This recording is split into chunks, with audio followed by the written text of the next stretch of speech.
So much of our life, every day, is spent working on the what and the how, but religion holds the question why. And for me, that's the most profound question.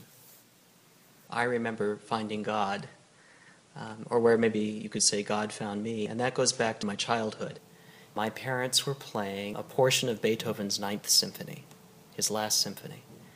And I remember, I think it was the second movement of the symphony, the scherzo, and I remember hearing it, and I remember having this profound feeling of warmth and space and depth and mystery and presence, recognizing in a very profound sense that even when I was by myself, I wasn't alone, and finding enormous comfort and strength in that. And that experience, I remember as I was growing up, was something that I always wanted to create and repeat. In addition to being involved in religious life, I'm also a musician.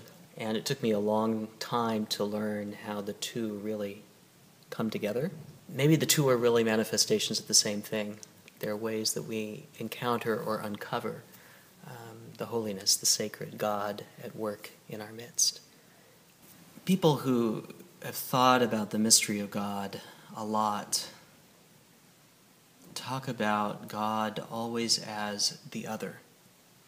In other words, God is not a projection of our belief about the way things should be, or a projection of the way we think things are, or a projection of simply what we want.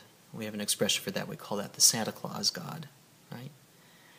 That's the God, we all want, who, if we're good little boys and girls, we will get nice things, and if we're bad little boys and girls, we'll get bad things. But that's not the God we have. God is something completely other than we expect. And that means that God is mystery for us. And that means whenever we encounter something that completely explodes our worldview or changes our worldview, we are encountering something, I would say, that is of God. And that's a life journey and a life learning, and there's always more mystery because we believe God is more than anything we can define or experience. And that, for me, is the engine that runs the spiritual life, and why, when in religion, we try to nurture that.